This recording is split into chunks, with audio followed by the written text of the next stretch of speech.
choosing Secure Visa is one of the best decisions that we've made.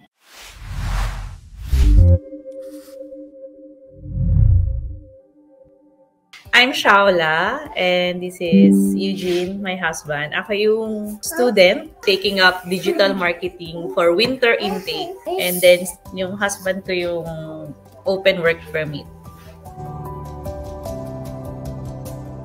Okay, so I used to be with Unilever Philippines in trade marketing operations. Then I resigned and I stayed with the kids at home and did part-time as a financial advisor with ProLife UK. And then si Eugene naman, public servant for 17 years working with the GSIS.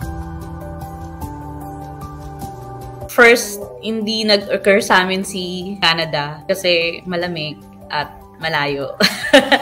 So more on, we decided to explore outside opportunities of Philippines. We wanted to see if yung better quality of life, fresh, clean air, reliable health system, efficient public transportation, yung mga ganon. And we actually even Googled yung mga top 10 best places, best countries na for young family-friendly countries. So hanggang nag-end up kami choosing Canada. Hindi siya yung parang one sitting down, let's go to Canada. It's a process. Yung decision was a continuous process of discernment.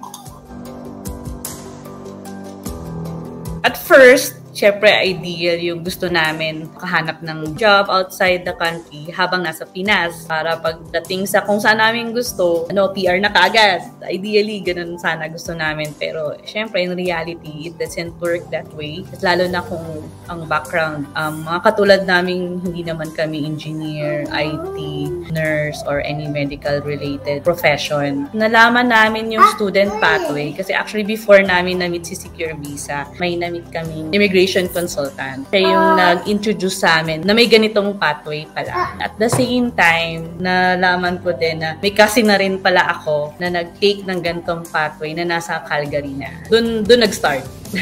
Somehow parang opportunity na rin to sa amin na ganun yung background kasi namin office, sa business, administration, ganun. It opened a door for us na pwede kaming maka-migrate.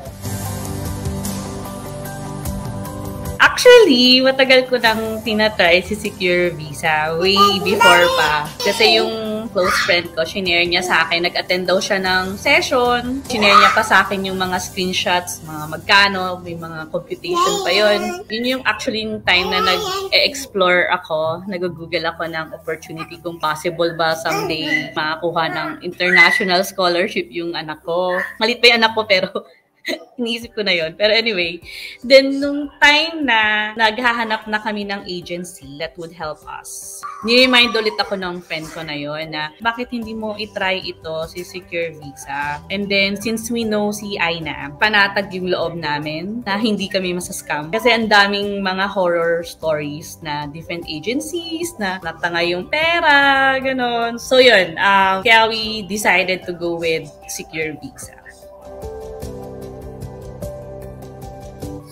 Simula, talagang holistic yung service from the beginning until the time that we landed dito sa Canada.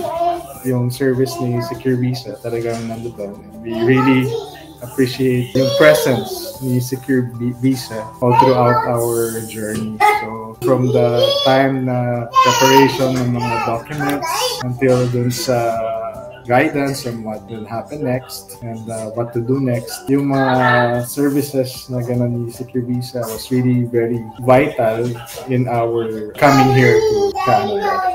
Tsaka yung pagiging thorough, lalo na yung sa documents, kasi madugo yung documents ang daming supporting documents na kailangan na pwedeng pagiging organized. Kasi kung hindi ka organized, malilito ka pwedeng mag-overlap, ano yung kulang, mga ganon. Yun yung na-appreciate ko kay Secure Visa, yung pagiging thorough and professional.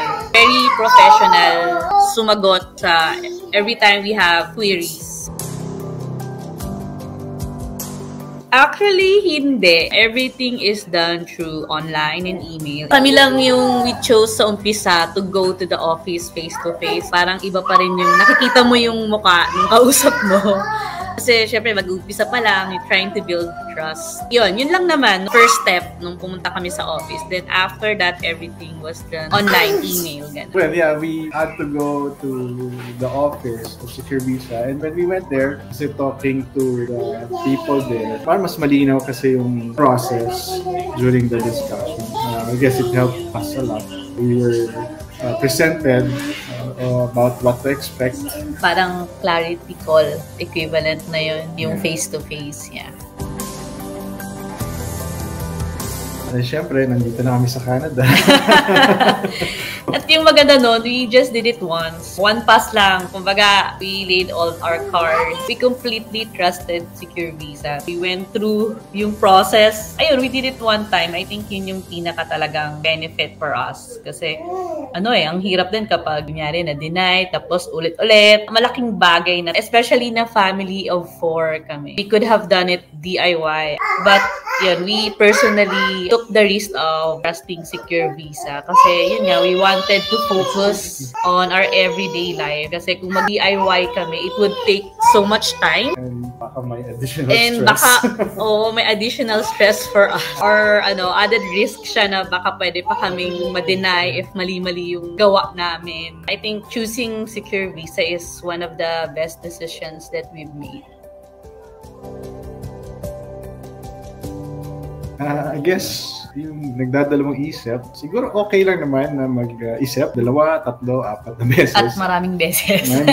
Pero wag lang patagalin. Yun lang. Kasi the policy keeps changing. Baka lang ma-miss yung opportunity. It's really a big decision kasi. So, naturally, there's hesitations. Okay, so, but they really need to think about it. Wag lang magpatagal. So, yun lang. Yes, I actually recommended Secure Visa to at least 2 or 3 of my office mates na gusto rin mag-migrate. Lalo na kung, even if by Google, you can just type everything. Iba pa rin if you work with someone na kabisado na yung proseso, alam na yung mga kailangan and updated. And since yun nga, the policy keeps on changing, mas mahirap maghabol, mag-search kung ano na nga ba yung bagong patakaran. At least working with someone like Secure Visa, kumbaga secure ka talaga in your visa application from the name itself. Ganun.